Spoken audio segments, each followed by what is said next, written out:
La soledad de los datos. En esta breve charla intentaremos dar algunas herramientas para pensar la clínica desde otros marcos teóricos.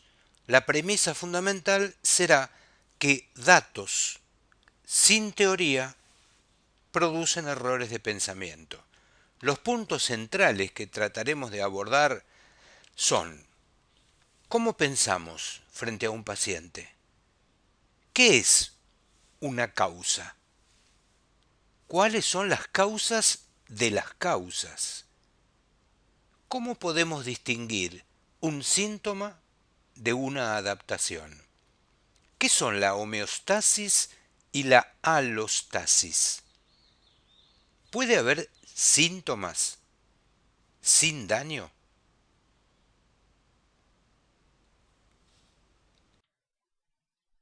¿Qué significan la fragmentación, la incoordinación y el reduccionismo en la práctica médica, en especial en el tratamiento del riesgo cardiovascular?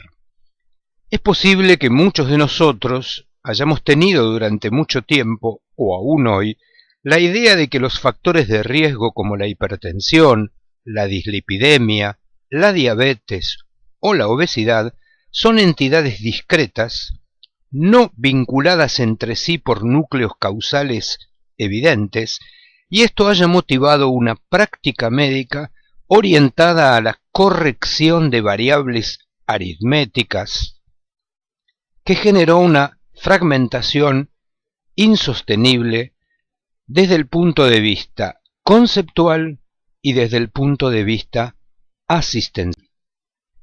¿Es posible que estos factores de riesgo floten en un vacío causal como planetas que no están sostenidos por la gravedad de ningún centro que los explique, los justifique y les dé sentido en términos biológicos? Convendría detenerse a pensar en este interrogante. Para que la observación científica sirva a favor o en contra de una tesis, el individuo no debe concentrarse únicamente en recolectar datos, sino en procurar sacar a la luz un orden existente entre los hechos, algo que los vincule. Datos sin teoría producen mala ciencia. El mejor ejemplo lo ha dado Charles Darwin. Es posible, como hemos visto en otras oportunidades, que para sostener, por ejemplo, valores de glucemia dentro del rango normal, haya que apelar desde el punto de vista biológico a un esfuerzo de las células betas del páncreas en la producción de insulina, generando normoglucemia a expensas de hiperinsulinemia.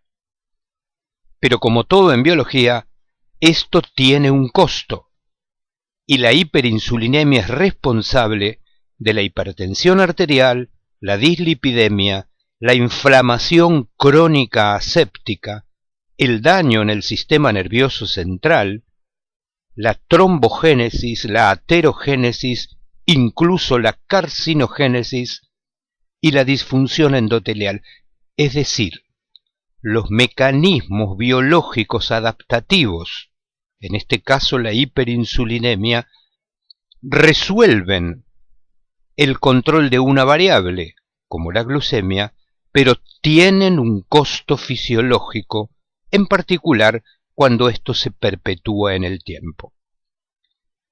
Por lo tanto, no deberíamos admitir como un hecho dado que la constelación de factores de riesgo ocurran en un vacío causal. Tiene que haber algo que los explique, que les dé sentido biológico y en particular, y a eso nos referiremos hoy, que los inserte en un contexto histórico y social determinado. Ayuda mucho al médico práctico encontrar recursos teóricos en general ausentes en la formación médica, pero que si uno logra apropiarse de ellos, puede explicar los datos de la fisiología mucho mejor que sin ellos. Recomendamos especialmente 3: la epistemología, filosofía de la ciencia, la teoría de la evolución y la teoría general de los sistemas y la complejidad. Apropiarnos de estos recursos teóricos, insisto, ausentes en la formación médica, permitiría que le demos sentido a los datos, permitiría no caer en la ingenuidad de creer que la Big Data, sin teoría, se explica a sí misma. En clínica, no todo síntoma indica una deficiencia. Algunos, por el contrario, indican una defensa, es decir, el síntoma es una defensa de alguna amenaza o agresión. Esta es la famosa clasificación evolutiva de los síntomas. Pero ¿cómo hacerla? Por ejemplo, podríamos dividir los síntomas de la clínica en adaptativos y disfuncionales. Los síntomas adaptativos son respuestas defensivas, son adaptaciones evolutivas. Ejemplo de ello son el dolor, la fiebre, los vómitos o la diarrea, que defienden al organismo de alguna agresión. Por el contrario, los síntomas que indican disfunción son las manifestaciones específicas de una enfermedad, no tienen significado evolutivo. Por ejemplo, las convulsiones, la ictericia o el coma. La teoría de la evolución nos permite una primera división clínica. El síntoma que tiene mi paciente, ¿es una adaptación al ambiente o es una disfunción orgánica? La fisiopatología reduccionista, que se basa en meras correlaciones sin contexto, corre el riesgo de confundir biomarcadores adaptativos con causas. Y no son causas. No son causas la resistencia a la insulina, no es una causa la obesidad, las citoquinas, el cortisol, las interleuquinas, los neurotransmisores. Por el contrario, son mediadores adaptativos a una agresión ambiental que debe estar presente y reconocida en la evaluación clínica de cada paciente. Les propongo revisar brevemente cuáles son los modelos mentales con los que pensamos el camino desde la fisiopatología a la clínica. El modelo tradicional, muy fructífero para la epidemiología del siglo XIX y el XX, se inicia con los factores etiológicos. Le siguen los factores predisponentes, genéticos o epigenéticos, el daño en órganos y tejidos que producen y explican los síntomas y signos que los clínicos recopilamos en el examen de nuestros pacientes. Pero la biología de sistemas ha interpuesto un nivel ausente en el modelo tradicional que hoy podría explicar muchas de las patologías del presente.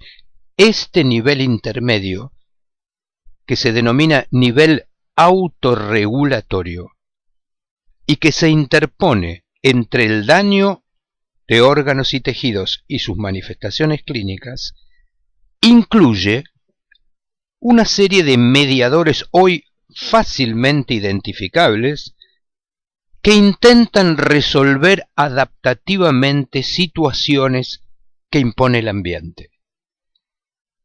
La novedad es que en el modelo anterior no podíamos explicar un síntoma si no existía un daño. En el modelo de la biología de sistemas puede haber un síntoma en ausencia de daño, porque la alteración se concentra en este nivel intermedio de mediadores adaptativos al ambiente. Es decir, hay síntoma, pero no hay daño tisular u orgánico. Lo que sí hay es disfunción de los mediadores adaptativos a las amenazas que nos impone el ambiente. Para pensar en términos de biología de sistema, es conveniente abandonar el esquema reduccionista de la causalidad. Solemos pensar la causalidad como una causalidad secuencial, simple, una secuencia de pasos que implican que cuando uno de ellos falla, el sistema se altera. La metáfora que lo explica o la analogía que lo explica es el del reloj. Si sacamos una pieza, el reloj se detiene. Pero la biología no funciona de esa manera. Su causalidad es una causalidad de sistemas complejos que funciona en paralelo, no es secuencial, donde se mantiene la función global incluso si algunas de sus piezas fallan. Se denomina esto tolerancia al error. La analogía para entenderlo ya no es el reloj, sino una bandada de pájaros. En esta bandada de pájaros, la pérdida de hasta 30% de sus miembros no altera la función global del sistema. La biología dispone de mecanismos redundantes para cumplir una función, y la alteración en uno de ellos no impide que la función se cumpla, porque desencadena mecanismos de sustitución y de adaptación a la falla. La causalidad de la clínica no es secuencial, sino en paralelo. Nuestros pacientes no se parecen a relojes, sino a una bandada de pájaros. Tal vez la metáfora que mejor explique la situación de muchas de las patologías prevalentes en la epidemiología de nuestros días sea esta. En el modelo tradicional de pensamiento, nosotros detectamos una tela araña. Podríamos ponerle un nombre: dolor, fatiga, cansancio, alteraciones metabólicas. Inmediatamente, con nuestro esquema fisiopatológico tradicional, pensamos: si hay una telaraña, debo ir a buscar la araña. El daño. Pero la respuesta que nos da la biología de sistemas es: señores, no hay araña. Hay telaraña, pero no hay araña. Piensen simplemente en patologías como la fibromialgia, el dolor crónico musculoesquelético, la lumbalgia, el colon irritable. Todas patologías donde existe clínica, incluso mediadores intermedios, pero cuando uno va a buscar el daño estructural, no lo encuentra.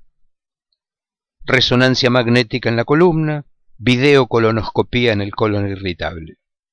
Repito, hay telaraña clínica, pero no hay araña, daño estructural.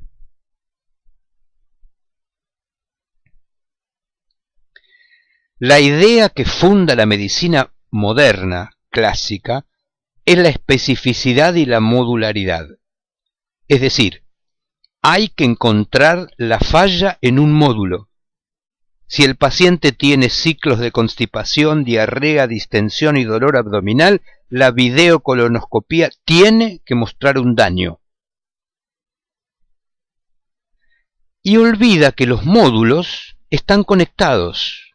el sistema digestivo con el neuroendocrino, el sistema cardiovascular con el sistema cerebral del sistema nervioso central, y por lo tanto, como olvida estas conexiones que la biología actual denomina crosstalk o diálogo cruzado, se tratan como si fueran entidades independientes.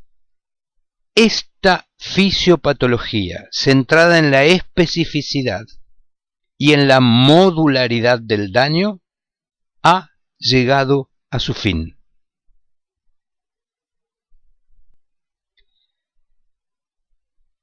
¿Cómo analizar los modos en que pensamos las variables que todos los días corregimos? En general, corregimos variables en base a un modelo mental centrado en el concepto de homeostasis, el famoso concepto de Claude Bernard. ¿Y cómo entendemos las variables desde el punto de vista de la homeostasis? Hay un set point, un punto de regulación para cada variable, glucemia, hipertensión arterial, lípidos. Si la variable se desvía de ese parámetro, lo consideramos un error a corregir.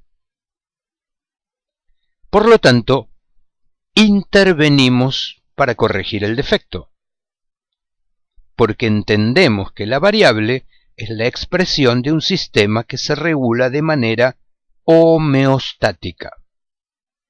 Problema: la mayoría de las variables sobre las que intervenimos en la clínica no son homeostáticas, y sus desvíos no son errores, sino adaptaciones para corregir un error en un contexto determinado. Por ejemplo,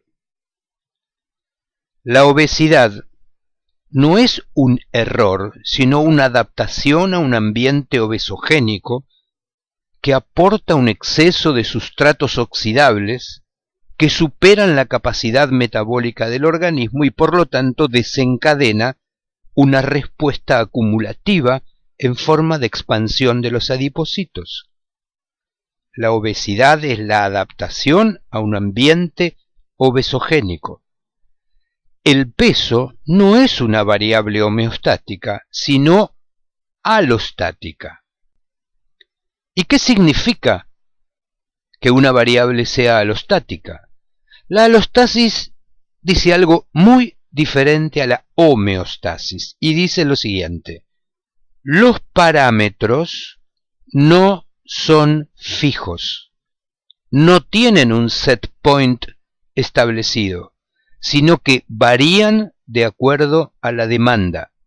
Piensen en la glucemia, en la presión arterial o en el peso. Cuando esta necesidad de adaptar una variable a la demanda ocurre con frecuencia, el organismo aprende y por lo tanto anticipa la demanda prevista. De esa manera, podríamos afirmar que la fisiología es sensible a las relaciones sociales. En un mundo obesogénico, las variables se adaptan para recibir un exceso de sustratos oxidables y por lo tanto modifican sus variables. Si quieren ejemplos, estas variables podrían ser la resistencia a la insulina, para manejar el exceso de sustratos, el peso o incluso la presión arterial. Es conveniente recordar que la constancia de las variables no es un objetivo de la naturaleza. El objetivo de la naturaleza es la adaptación al ambiente. Y mediante estos mecanismos de adaptación, mejorar la eficiencia para la supervivencia y la reproducción, que sí son los objetivos de la especie en el mundo natural. La alostasis, es decir, la adaptación de las variables a la demanda del ambiente, es el costo de la adaptación fisiológica al nicho ecológico en el que nos ha tocado vivir. El uso de estos conceptos, ideas, teorías, por ejemplo el de carga alostática, nos permite comprender cómo los entornos en los que vivimos afectan nuestra fisiología y por lo tanto nuestra salud. Estos nuevos conceptos se inscriben en un enfoque sistémico, en contraste con el enfoque reduccionista que a menudo se usa todavía en la epidemiología. Evaluar los marcadores de la carga alostática pone en evidencia para el clínico cuál es la carga o el costo fisiológico impuesto a nuestros pacientes por la exposición a estresores ambientales perjudiciales y cuándo esa carga adaptativa al ambiente se convierte en un riesgo de enfermedad.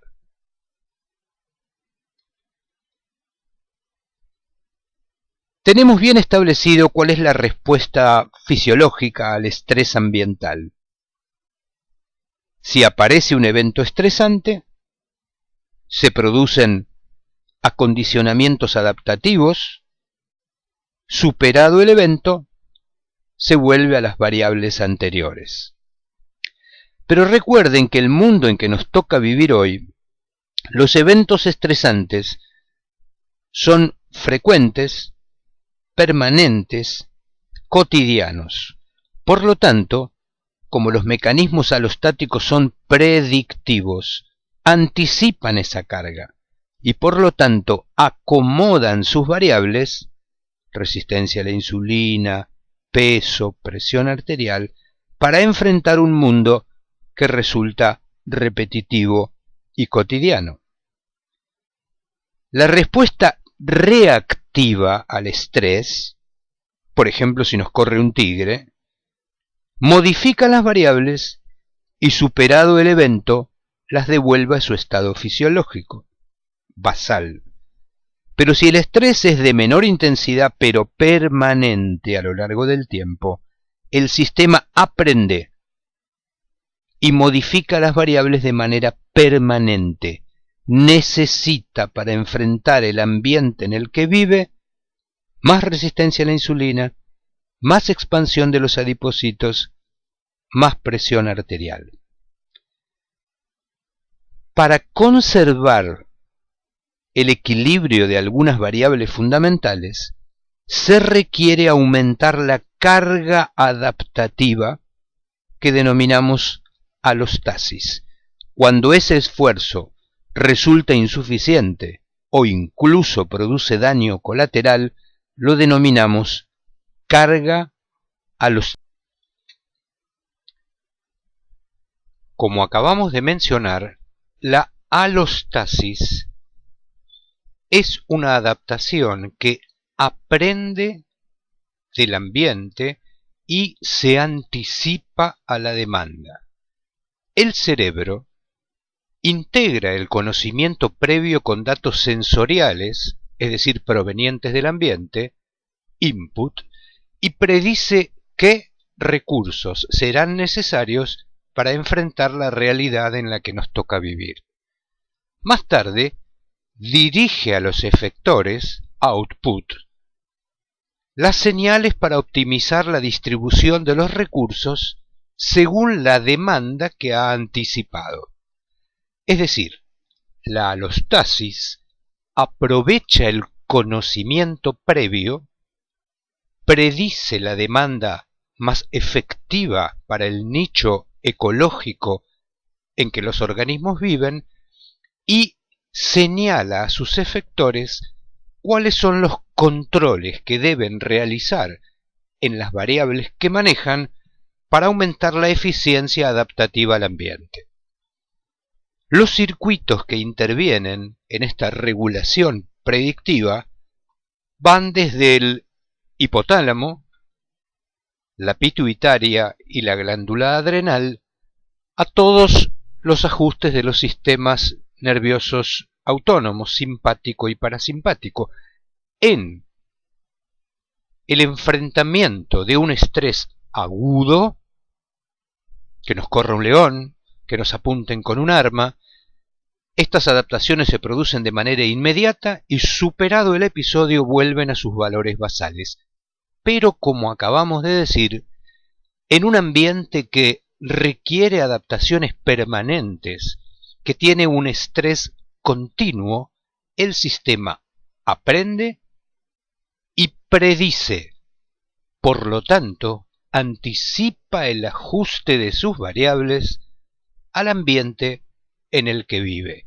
Estas variables podrán ser la presión arterial, la frecuencia cardíaca, la expansión adipositaria, la resistencia a la insulina y tantas otras. Alostasis predictiva. En esta gráfica se ve claramente qué ocurre cuando a un organismo se le incrementa la demanda. Llamémosle a esto estrés. Al aumentar la demanda, es necesario producir un ajuste en las variables para enfrentarla.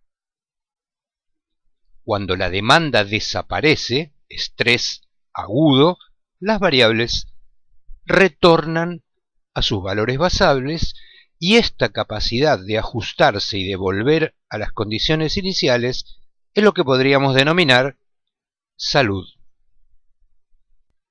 ¿Qué pasa en el ambiente de hoy, en nuestro mundo, en la actualidad, donde vivimos con una demanda persistente, continua, procedente de múltiples factores que analizaremos más tarde? Como esta demanda ya no es esporádica, sino continua, el sistema aprende, predice y ajusta a sus efectores para sostener las variables en el nivel que con más frecuencia logra adaptarse al mundo en el que vive. Cuando la alta demanda predomina mucho tiempo, entonces, el sistema se adapta a esa expectativa. Y si la demanda se reduce brevemente, y este es el dato fundamental, el sistema ya no vuelve a su estado inicial. Alostasis. Carga alostática. Adaptación y dificultad para retornar a los valores basables. Piensen en la presión arterial, por ejemplo. ¿Qué hacemos los médicos en esta situación? Vemos a los pacientes en pleno proceso adaptativo con sus variables, presión arterial, por ejemplo, en el punto de adaptación alostática al ambiente, es decir, altas, alta presión, alta resistencia a la insulina, alto peso. Como no tenemos el concepto de alostasis, las tratamos como si fueran homeostáticas y por lo tanto intervenimos. Mientras que la demanda se mantiene elevada, empleamos drogas que antagonizan el efector que permite la adaptación. Esto reduce la variable, la presión arterial o la glucemia, pero también reduce la capacidad de respuesta al ambiente en que nuestros pacientes siguen viviendo. Y en ocasiones, esto produce efectos iatrogénicos. Es lógico, porque el organismo debe seguir afrontando una alta demanda, pero con menos efectores capaces de hacerlo, porque nosotros los bloqueamos farmacológicamente. Es una queja común en nuestros pacientes, por ejemplo, con un tratamiento antihipertensivo o con ansiolíticos. La hipotensión ortostática, las caídas frecuentes, el aplanamiento emocional, la incapacidad de procesar los alimentos, son todos efectos secundarios de intervenciones terapéuticas que corrigen la variable, pero no modifican la demanda. Por lo tanto, reducen la variable a expensas de reducir la capacidad adaptativa de afrontamiento al ambiente. Esto ha motivado, por ejemplo, que, por tomar un caso, el de la última guía 2018 de hipertensión arterial, haya sido tan resistida en distintos lugares del mundo, entre ellos en la Argentina. En un mundo ideal, utópico, la terapia racional de la carga alostática, expresada a través de sus mediadores como el peso, la glucemia o la presión arterial, sería, en un mundo ideal, atenuar la demanda que la hace necesaria. Cuando la demanda se reduce por largos periodos, el sistema vuelve a aprender, se readapta a la distribución inicial de la demanda y la respuesta promedio vuelve a su nivel inicial manteniendo su capacidad de respuesta. Esto sería lo ideal, es decir, modificar la causa, que llamamos demanda, que altera la variable, que llamamos por ejemplo presión arterial o glucemia, lo que permite retornar a sus valores basales simplemente porque deja de ser necesario elevarlos. Muchas variables se normalizan en las guías creando la falsa idea de que son variables homeostáticas y que requieren de un nivel fijo para su funcionamiento óptimo. Pero esto no es así. No son homeostáticas, son alostáticas y responden adaptativamente a las demandas del ambiente. Es decir, en un ambiente que demanda alta presión arterial para enfrentarlo, el funcionamiento óptimo es la alta presión, no la presión que consideramos normal. Esto no quiere decir que eso sea saludable, quiere decir que es eficiente. Al considerar a ciertas variables como sujetas a un control fijo de tipo homeostático, evaluamos cualquiera de sus desvíos como errores. Pero ya dijimos que es mejor pensarlos como adaptaciones, porque no hay ningún error. Lo que hay es una adaptación a la alta demanda ambiental. Hans Selye, hace muchas décadas, consideró que muchas de las enfermedades más comunes del hombre son enfermedades de adaptación a un ambiente con alta demanda adaptativa.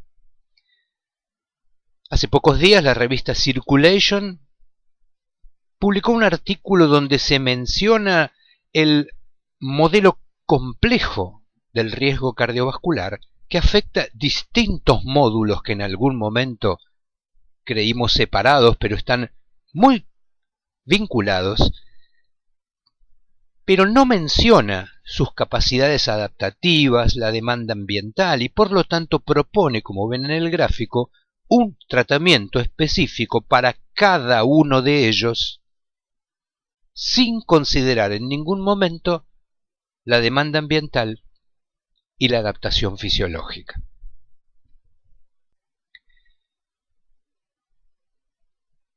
Sintetizando este último punto, persiguiendo variables aritméticas como elementos independientes del riesgo cardiovascular, glucemia, presión arterial, peso, ácido úrico, es probable que estemos haciendo como el hidalgo caballero, confundiendo los rebaños con ejércitos. La biología de sistemas ofrece hoy en día explicaciones y modelos conceptuales para pensar la clínica de mucha mayor complejidad que integran las variables en el ambiente que las produce, que considera a los mediadores como respuestas adaptativas a la carga ambiental de alostasis. Yo les propongo que miren durante algunos segundos esta figura concentrándose en el punto rojo central.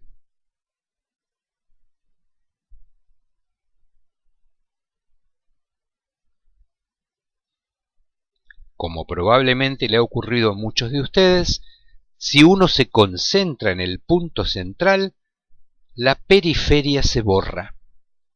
Esto no es un error. Así funciona nuestro cerebro.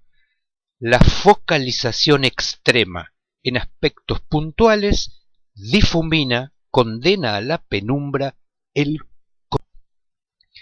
Si pensamos el estrés, nosotros deberíamos saber que ante cada demanda de estrés existe una determinada capacidad de afrontamiento propia de los individuos.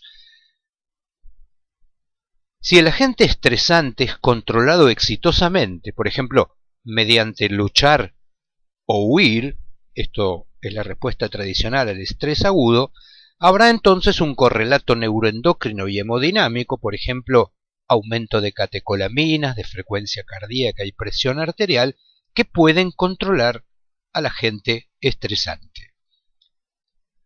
Pero por el contrario, si lo que se desencadena en el caso de nuestros pacientes es un estrés crónico y permanente, el control se tornará defectuoso. Es lo que los teóricos del estrés denominan modo de rota o estrés crónico. El correlato neuroendocrino es bastante diferente al del estrés agudo.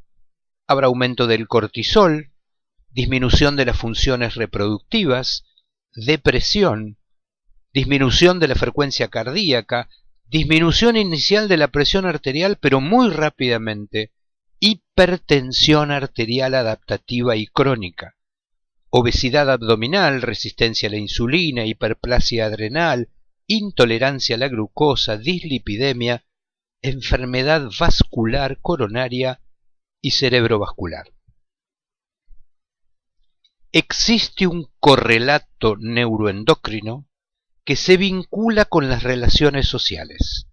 Esto ha sido muy estudiado por Robert Sapolsky en primates y muestra claramente que la respuesta al estrés de los miembros de la comunidad dominante y de los miembros dominados es completamente diferente.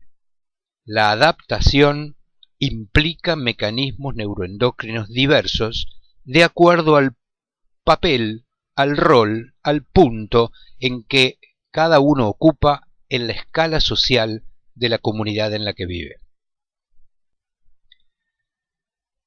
Trasladados estos estudios en primates a las sociedades humanas, ya no cabe duda desde los estudios pioneros de Michael Marmont, los estudios White-Hall, que las posiciones sociales desfavorables incrementan el riesgo cardiovascular, aumentan la mortalidad y producen una serie de adaptaciones neuroendocrinas que les permiten sobrevivir en una posición tan desfavorables, pero al precio de aumentar su mortalidad y su morbilidad. Esto ha sido estudiado en los más diversos lugares del mundo. Los datos se han replicado en distintos contextos y se consideran hoy hechos sólidos. Los determinantes sociales de enfermedad son un factor de riesgo de altísimo peso y la mayoría de los factores de riesgo bioquímicos o hemodinámicos que medimos en el consultorio son sus variables adaptativas a la circunstancia en que nuestros pacientes viven. Pertenecer al sector social más desfavorecido limita, porque consume, los recursos de reserva. Se despliega una estrategia de vida adaptativa a corto plazo o reactiva. Alimentos de alta densidad energéticos y baratos, reproducción temprana, es decir, el costo de la supervivencia en un nicho desfavorable es el alto riesgo acumulativo. ¿Cómo se manifiestan estas situaciones adaptativas a nichos desfavorables? Básicamente por dos variables, aunque hay muchas otras. Las dos principales son que si uno vive en un ambiente desfavorable, está permanentemente en un estado de hipervigilancia y de hiposatisfacción. Así lo describe Robert Sterling. Hipervigilancia significa que estamos todo el tiempo percibiendo una determinada amenaza, una competencia de nuestros pares y que elegimos una vida centrada en el individualismo y no en las redes sociales. La hiposatisfacción consiste básicamente en que el mundo en que vivimos nos genera expectativas mayores a los resultados que la vida nos permite obtener. La hipervigilancia en un ambiente peligroso no puede ser suspendida. Y la satisfacción no puede ser acumulada, es decir, debe ser renovada permanentemente.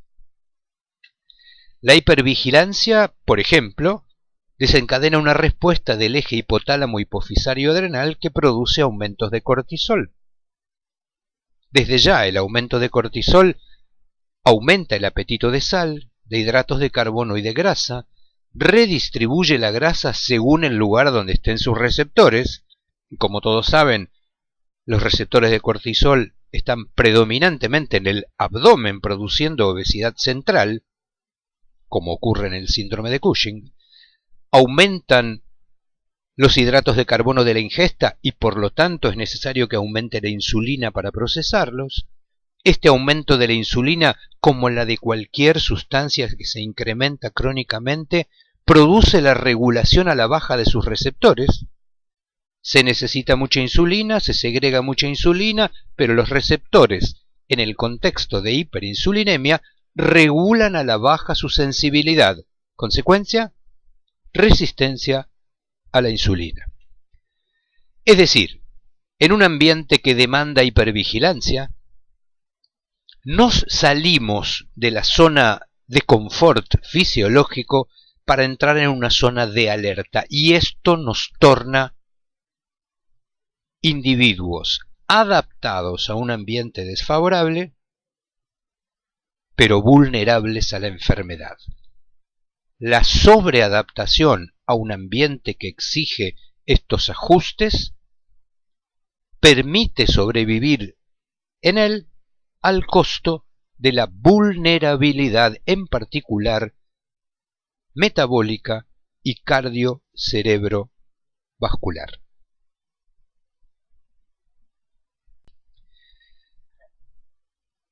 Veamos un poquito cómo el mundo en que vivimos está encarnado en los organismos que somos. El extraordinario neurocientífico John Cacioppo, recientemente fallecido, denomina cognición social a lo siguiente: el ambiente afecta las señales neuroendocrinas que regulan la conducta, no solo la fisiología, también la conducta. La conducta modifica a su vez el ambiente, que a su vez vuelve a afectar las señales neuroendocrinas en un loop recursivo de retroalimentación permanente. Estudiar organismos aislados de su ambiente es un sinsentido biológico. Repito, estudiar a nuestros pacientes aislados del ambiente en el que viven es una aberración clínica. Pueden encontrar muy desarrollado este tema y con mucha lucidez en este libro que les estoy mostrando.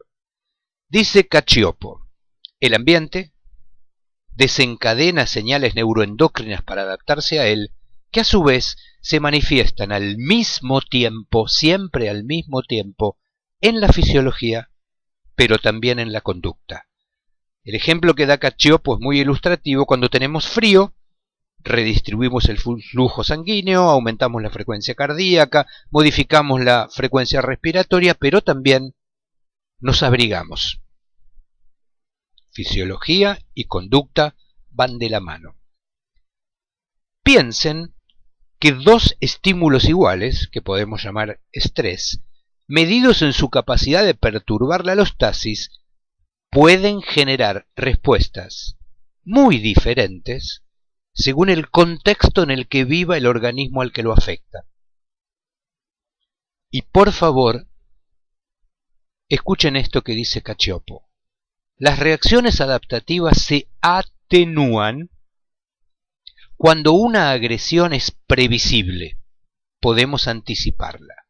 O, y esto es lo fundamental, si el individuo que percibe o recibe la agresión dispone de una red social significativa. Vivir en el interior de una comunidad con lazos sociales atenúa el impacto adaptativo de los estresores del ambiente. La soledad, por el contrario, los incrementa.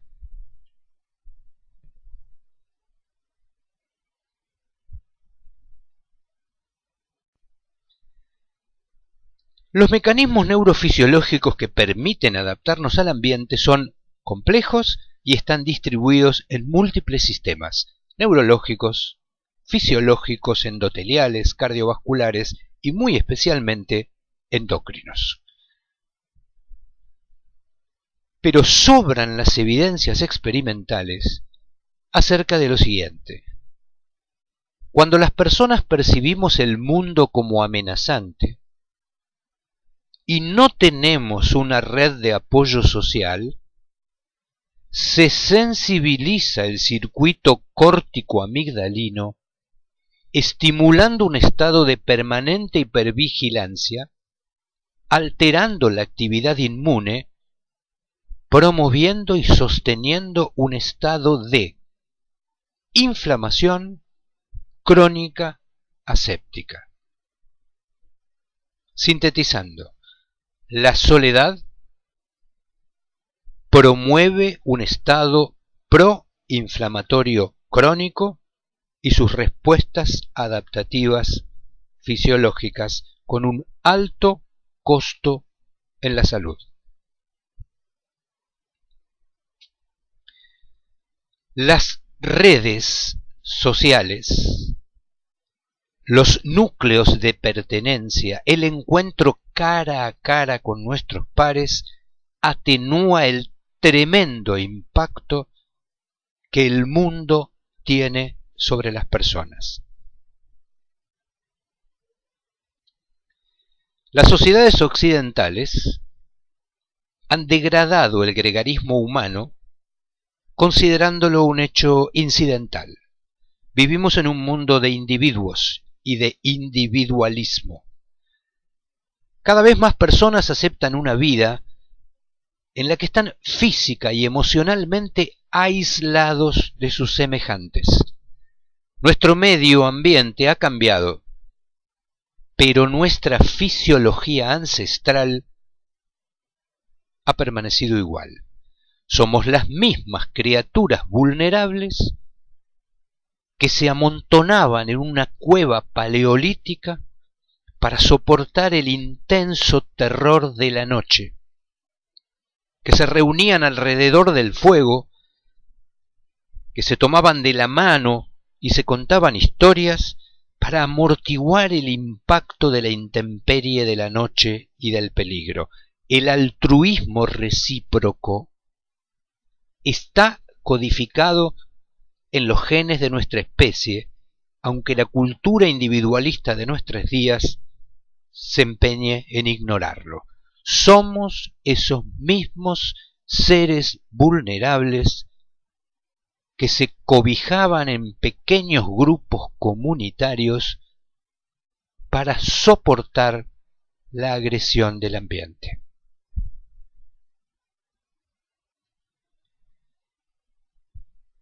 Hay gran cantidad de evidencia acerca de que las relaciones sociales influyen enormemente en el riesgo cardiovascular y en la mortalidad. Vivir solo, incluso en presencia de otras personas, sentirse solo, incrementa la probabilidad de morir tempranamente mucho más que el alcohol, la obesidad o la polución ambiental.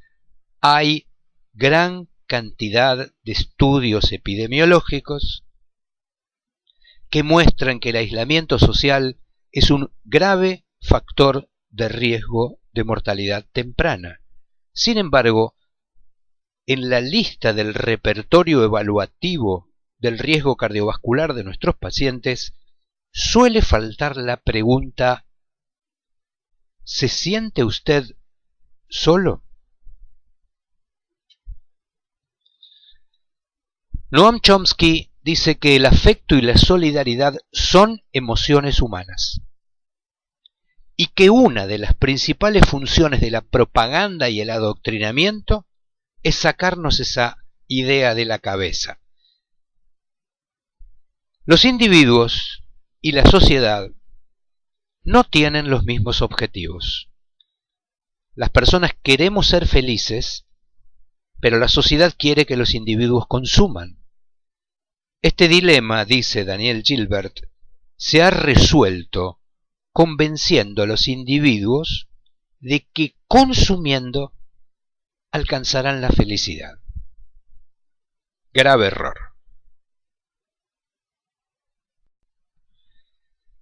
En su último libro, el doctor Robert Lustig dice que uno de los grandes motores de la patología más prevalente en el mundo contemporáneo es que los hombres y mujeres que lo habitamos hemos confundido dos conceptos que son muy diferentes: el placer y la felicidad. Nos han convencido de que alcanzaremos la felicidad por el camino del placer, pero el camino del placer conduce a la insatisfacción y no a la felicidad. ¿Por qué? Dice Lustig que el placer es un evento de corta duración, la felicidad es de larga duración. El placer es visceral, la felicidad es etérea. El placer se toma, pero la felicidad se da. El placer puede obtenerse de sustancias, pero la felicidad no. El placer puede experimentarse en soledad, como comiendo, bebiendo o fumando, pero la felicidad solo se obtiene con los otros. El placer puede definirse como: esto se siente bien, quiero más. Pero la felicidad podría definirse como: esto se siente bien, no necesito nada más. El placer en su grado extremo produce adicción, pero no hay grado extremo ni adicción para la felicidad. En el placer, mucho estímulo es adictivo, y en la felicidad, por el contrario, la carencia produce depresión. El placer está mediado desde el punto de vista de los neurotransmisores por la dopamina, mientras que la felicidad básicamente está mediada, entre otros, por la serotonina. Placer y felicidad no son conceptos equivalentes, ni uno es el camino para alcanzar el otro.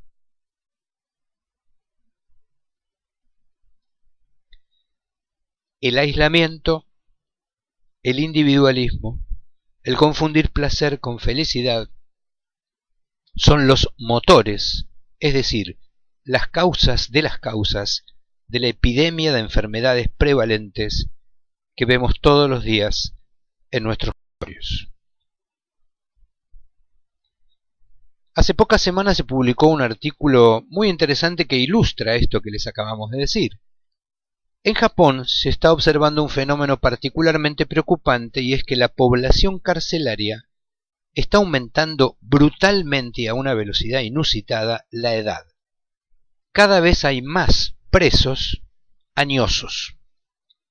Gente de más de 65 años que es detenida y encarcelada. Los investigadores se preguntaron por qué. La mayoría de estos delitos que los llevan a la cárcel a las personas de edad avanzada son delitos menores, como robar un perfume en un shopping. Y se ha podido determinar que estas personas buscan ser detenidas como recurso para enfrentar la soledad. Buscan un grupo de pertenencia, aunque ese grupo sea la cárcel. El mundo antropotécnico en que vivimos, que cree que para cada padecimiento humano hay una solución técnica para ofrecerle, ha creado incluso estos ridículos instrumentos que son robots sociales, para tratar de atenuar este fenómeno. Veamos algunos ejemplos de patologías prevalentes en nuestros días que podían explicar algo de lo que estuvimos viendo, es decir, síntomas sin daño, dolor crónico, fatiga crónica, síndrome de intestino irritable, entre muchos otros. Síntomas floridos, intensos y a veces incapacitantes, pero cuando sometemos a nuestros pacientes a estudios complementarios buscando la causa y el daño, no lo encontramos. El 30% de los síntomas actuales no encuentran una explicación médica. Se admite que el problema está en el síntoma y su desconexión con el daño. Pero lo que nosotros proponemos acá es que es mucho más probable que el problema esté en la explicación que le damos al síntoma y en su desconexión con la narrativa del paciente, con el ambiente en que le toca vivir. Cualquier estímulo ambiental evaluado como amenaza desencadena una respuesta adaptativa en consecuencia. Llámese esta dolor, llámese esta fatiga o disfunción intestinal, entre muchísimas otras. Como todos saben, en los Estados Unidos se vive lo que hoy en día se denomina epidemia de opioides, con 300.000 muertes anuales por este tremendo problema. Pero el problema es que la epidemia de opioides probablemente se trate de una epidemia de dolor, para el cual se apela a los opioides, es decir, dolor, ausencia de daño estructural, opioides. Cuando una señal es interpretada por los médicos como que no señala nada, por ejemplo el dolor, lo que se hace es matar la señal. Solo cuando muere alguien famoso, esto sale en los diarios. Pero mientras algunos famosos lamentablemente fallecen, hay cientos de miles de personas anónimas que mueren y se enferman por el consumo de analgésicos para matar la señal de un dolor al que la medicina no le encuentra explicación. Millones de personas reclaman. La filósofa Miranda Fricker denomina injusticia epistémica al descrédito sistemático de los reclamos y del conocimiento de las personas oprimidas acerca de su propia experiencia. Los puntos de vista de los sufrientes acerca de su propio padecimiento son ignorados, desacreditados o rebajados. En la medicina, usted se queja de dolor crónico, intenso, persistente y generalizado, pero en los médicos no encontramos daño. Por lo tanto, usted no tiene nada.